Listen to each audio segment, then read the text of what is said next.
बिस्मिल्लाहिर्रहमानिर्रहीम। इन्नल्लाह व मलाइकतहु युसल्लूना अलन नबी या अय्युहल्लज़ीना आमनू सल्लु अलैहि व सल्लिमू तस्लीमा। अल्लाहुम्मा सल्लि अला सय्यिदिना व मौलाना मुहम्मदिन व अला आलि सय्यिदिना व अस्हाबि सय्यिदिना व मौलाना मुहम्मदिन व बारिक व सल्लिम व सल्लि अलैहि। अज़ीज़ान गिरामी, उलमा इज़्ज़ी वक़ार, बहुत बड़े उलमा, इल्म व अम वाले और साथ रुश्द व हिदायत वाले यहाँ मौजूद हैं। जैसे मुफ्ती हज़रत अल्लामा यार मोहम्मद कादरी साहब फरमा रहे थे, 40 साल पढ़ाते हुए और मुझे भी 40 साल पढ़ाते हुए उम्र गुजर गई। फ़िक़्ह, उसूल फ़िक़्ह, मंतिक, हदीस, तफसीर ये पढ़ाते हुए हमारी गुजर गई और हर जुज़इयात से हम वाकिफ़ हैं। बहुत सारे इतराज़ात किए गए, लेकिन सबसे पहली बात मैं अर्ज़ करूं कि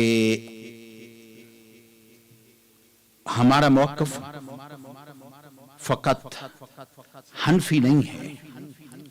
हम हनफी हैं, लेकिन जो हमारा मौक़िफ़ है ये अहनाफ के अलावा इमाम मालिक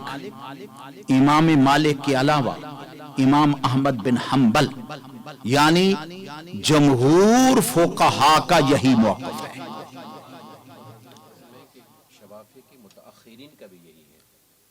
और दूसरी बात मैं कहूं, दूसरा मौक़िफ़ है इमाम शाफ़ी का। और इमाम शाफ़ी का क्या मौक़िफ़ है? अहनाफ का मौक़िफ़ ये है, जो मैं समझता हूं हज़रत क़िबला पीर अलाउद्दीन सिद्दीक़ी रहमतुल्लाहि अलैहि ने, आपने उनकी बात सुन ली, यही मौक़िफ़ है हमारा, यही मौक़िफ़ है।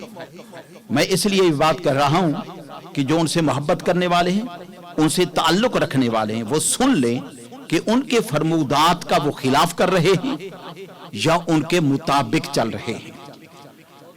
दूसरा मौक़िफ़ है इमाम शाफ़ी का, वो इख्तिलाफ मताले का एतबार करते हैं। मेरी बात गौर से सुनिएगा।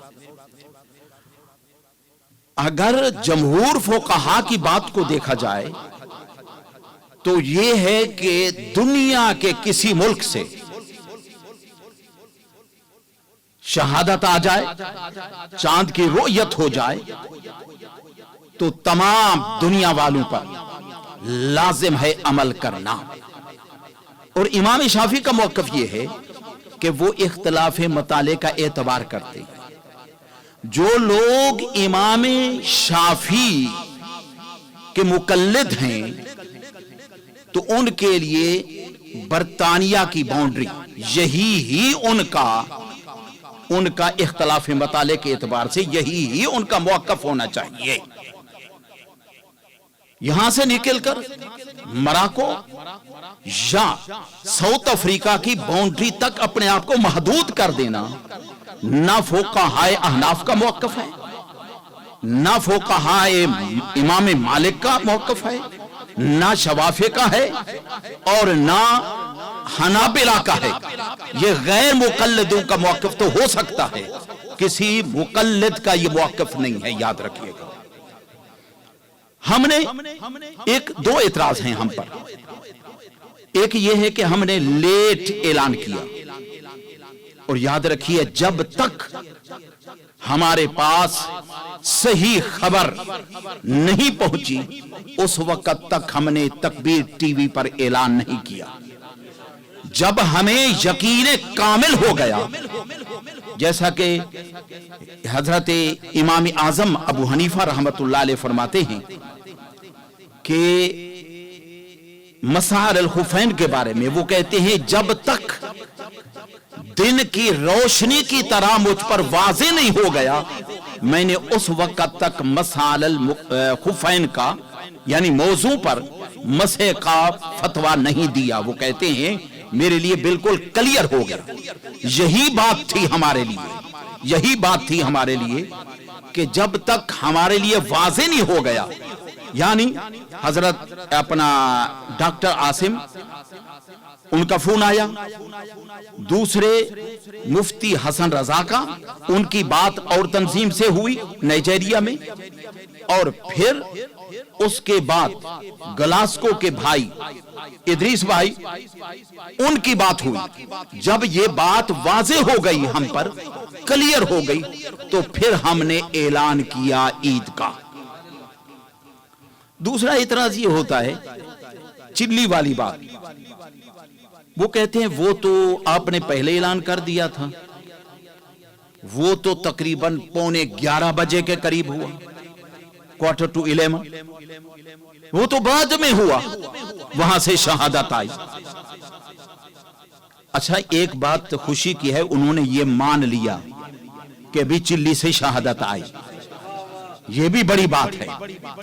اعتراض یہ ہے کہ وہ تو بعد کی بات تھی, اعلان تو آپ نے پہلے کر دیا. جو ہم نے پہلے اعلان کیا تھا وہ کوئی غلط نہیں تھا, وہ بھی اعلان صحیح تھا. مزید چلی کی خبر نے ہمارے موقف کو اور سٹرانگ کر دیا. میں آپ کو بتاتا چلوں, ابو داؤد اور نسائی شریف میں جو سیاہ ستہ میں سے ان کا شمار ہوتا ہے, یہی 29 رمضان کا شام تھی. نبی اکرم صلی اللہ علیہ وسلم نے صحابہ کرام کو فرمایا کہ چاند دیکھو. قریب کے پہاڑوں پر صحابہ کرام چلے گئے, کوئی احد پہاڑ کی طرف چلے گئے اطراف میں, لیکن انہوں نے آ کر خبر یہی دی, حضور چاند کہیں بھی نظر نہیں آیا. سرکار دو عالم صلی اللہ علیہ وسلم نے فرمایا اگر چاند نظر نہیں آیا تو روزہ رکھو. روزہ رکھ دیا گیا. دن آ گیا اور دن دوپہر کا ہو گیا. اب دور و دراز سے ایک وفد آیا اور انہوں نے سرکار دو عالم صلی اللہ علیہ وسلم کی خدمت میں عرض کیا, یا رسول اللہ رات کو تو ہم نے چاند دیکھا تھا, یہ دن کی بات ہے, رات کی بات نہیں ہے, کوئی 11:45 کی بات نہیں ہے, نہ 11 کی بات ہے. دوسرے دن جب صحابہ کرام نے روزہ رکھا ہوا ہے, نبی اکرم صلی اللہ علیہ وسلم نے فرمایا چاند نظر آ گیا. صحابہ کرام کو حکم دیا سارے کے سارے افطار کریں, ابھی ابھی افطار کریں, لیکن عید نہیں پڑھ سکتے کیونکہ اب زوال کے بعد کی بات ہے, کل انشاءاللہ ہم عید پڑھیں گے. نبی اکرم صلی اللہ علیہ وسلم نے اس دن کے روزے کا افطار کا یعنی اسی دوپہر کو فرمایا کہ اب روزہ توڑ دو, اب روزہ توڑ دو, اب روزے کی گنجائش نہیں ہے. اس لیے کہ ساتھیوں نے دور و دراز سے جو آئے تھے انہوں نے کہا رات کو ہم نے چاند دیکھا ہے, کیونکہ مدینے میں کسی کو نظر نہیں آیا تھا اور مدینے کے قرب و جوار میں بھی کسی کو نظر نہیں آیا تھا. نبی اکرم صلی اللہ علیہ وسلم, اب غور سے یہ میں سامنے آپ کے دلائل ذکر کر رہا ہوں اور فیصلہ آپ سمجھ والے ہیں, آپ کو پتہ چل جائے گا. ہم کسی کی توہین نہیں کرنا چاہتے, ایک بات یاد رکھیں. اس طرف بھی جو موقف اختیار کر رہے ہیں وہ بزرگ ہیں اور ہم ان کی عزت احترام کرتے ہیں اور علمی اختلاف ہوا کرتا ہے. انشاءاللہ ہم مل بیٹھیں گے اور اپنا موقف جو ہے ہمارا دلائل کے ساتھ ان کے سامنے رکھیں گے اور ان کو سمجھائیں گے. کوئی ایسی بات نہیں, کوئی دشمنی ہماری نہیں ہو گئی. اب بات یہ ہے نبی اکرم صلی اللہ علیہ وسلم کی سنت وہ بھی سامنے آ گئی اور فقہا کا جو موقف ہے وہ بھی آپ کے سامنے آ گیا. ہم یہی اب بھی کہتے ہیں اور مستقبل میں بھی ہمارا یہی موقف ہوگا کہ بھائی احناف جمہور فقہا نبی اکرم صلی اللہ علیہ وسلم کی احادیث اور پھر अपने बुजुर्गों के जो अहकाम हैं, फरामीन हैं, उन पर अमल किया जाए। इंतशार और इफ्तिराक अहले सुन्नत वल जमात ये बर्दाश्त नहीं कर सकते। हमें इख्तलाफ नहीं होने चाहिए, इफ्तराक नहीं होना चाहिए, इंतशार नहीं होना चाहिए।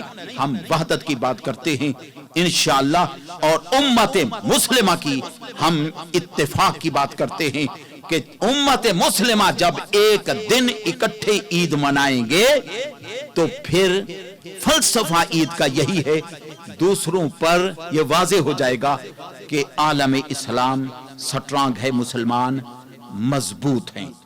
अजीज़ानी गिरामी, बातें बहुत हैं, लेकिन मेरे ख्याल में इतना ये काफी है।